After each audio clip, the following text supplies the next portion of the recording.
Alright guys, how's it going? Welcome back to the channel. We're going to be doing a dyno tune for the Camaro here. This is a 2010 2SS. It's a manual, so it's got the LS3 motor in it. And I just finished chaining down the car to the trailer here. It took me probably 45 minutes, almost an hour. It was, it was very painful to do. And I got it all, hooked up to the truck and everything. So I'm not going to lie, I don't really remember what I have been recording on this car as far as putting in, the modifications. I'm pretty sure I recorded the throttle body and intake manifold, but just in case I haven't, if you guys don't know, once you put these two things on, the car doesn't really run right. Well, that was an understatement. The car doesn't run when you put the throttle body on. The intake manifold works with the factory 90mm throttle body.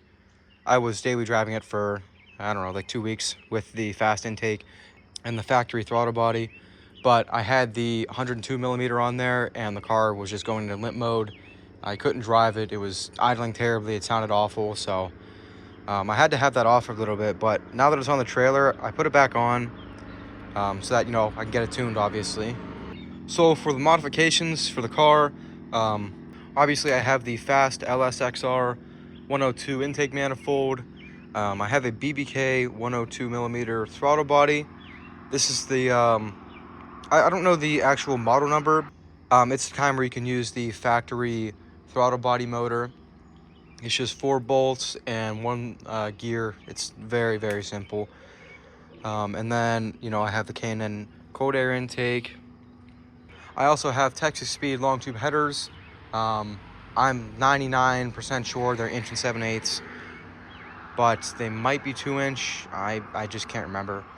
And then that goes all the way back. And then for the axle back, I'm not sure what's on there. The previous owner put some sort of GM branded, axle back. Well, he had a cat back exhaust, but the long tube headers give you all the way to the axle. The ones from Texas Speed that I bought. So there's some sort of like mini muffler back there. You'll be able to find that on the video where I installed the headers. I'm just, haven't put the time in to research what catback system that was. But regardless, it's just about straight piped, except for those 2 little resonator muffler things in the way back. The car sounds great, actually. It's not that loud. There's not too much, drone noise or anything like that. I believe right at 1900 or 2000 RPM, if you're like on the gas, it gets pretty loud. But if you're cruising at that RPM, it's not that loud. And, pretty much anytime you're cruising and you're not, going up a steep hill or anything like that, there's pretty much no drone to the car, which is awesome. Other than that, I don't think there's any mods done to it. I got a short throw shifter, but that doesn't really matter. Oh, I guess the valve covers are technically a mod. I have Motion Raceworks valve covers and their catch can as well. But other than that, there's no other performance modifications to the car. So I have full intake, full exhaust, and yeah, I'm ready to go. I'm excited to see what it's going to run on the dyno. So I'm going to be heading out to Delaware. I'm going to get it tuned by the guys at Race Proven Motorsports. I originally saw them because of YouTube. They have a pretty big YouTube channel, and they do a lot of,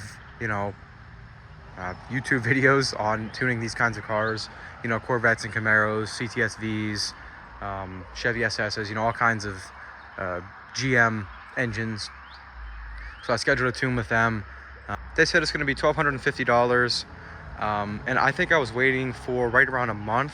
So I'm really excited to go get this done finally. I'm hoping to make, I don't even know, I can't remember what these make from the factory. If I can make like around, 420, 430, I'd be happy.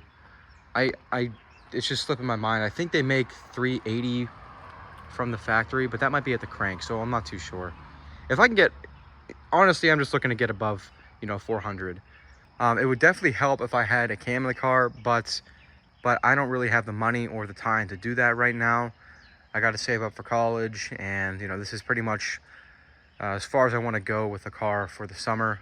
But anyways, I had to put on the factory wheels and tires because my aftermarket ones didn't fit. I have aftermarket 10.5 by 20s. I think the tire on them is 295, so it sticks out past the 10.5 inch wheel. So those didn't really fit on my tiny ass trailer. I mean, you can see I barely fit the car on with these factory wheels and tires. It's touching up there in the front passenger seat. I'm not too worried about it. These tires are bald and these wheels are in terrible shape from the previous owner. I don't know what they did, but they are all curve shot. There's chunks missing out of them. It's bad. So I didn't have any problem throwing those on there, because I'm definitely gonna scrape it up, either taking it off or putting it back on. But yeah, I have the car, all loaded up. Let me try and show you where I put these chains. I don't know if you can see, but the chain is kind of wrapped around the, I think that's a lower control arm on both sides. I didn't do, my due diligence and look where you're, supposed to chain down the car, but I figured that was pretty secure.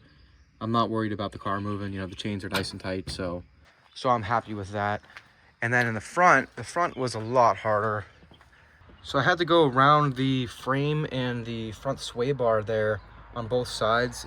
It's kind of hard to see because, of course, I'm recording this as it turns night, but yeah, I had to reach in the top here and sort of pull the chain from the left to the right and then bring it all the way over to my side.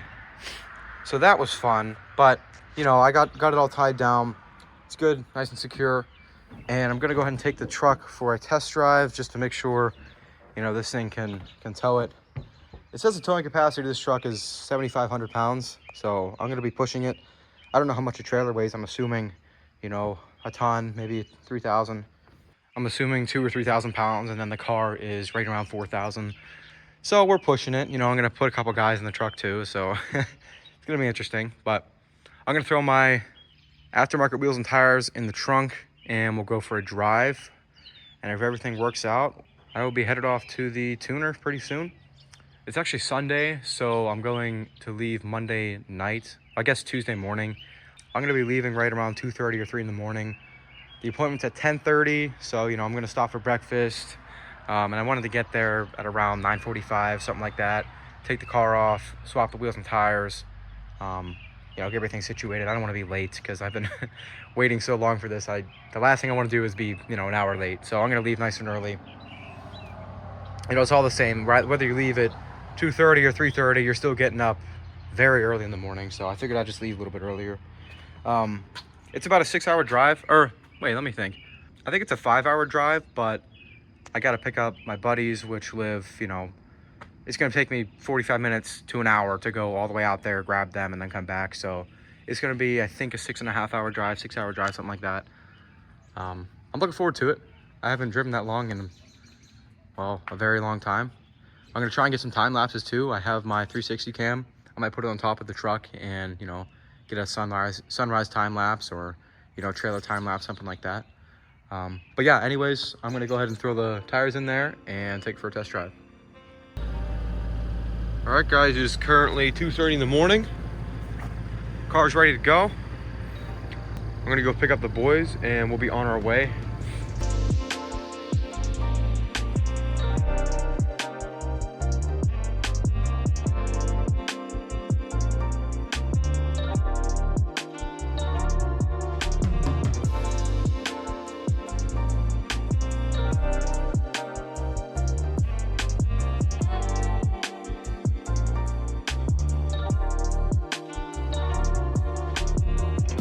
All right, so I'm back from the dyno.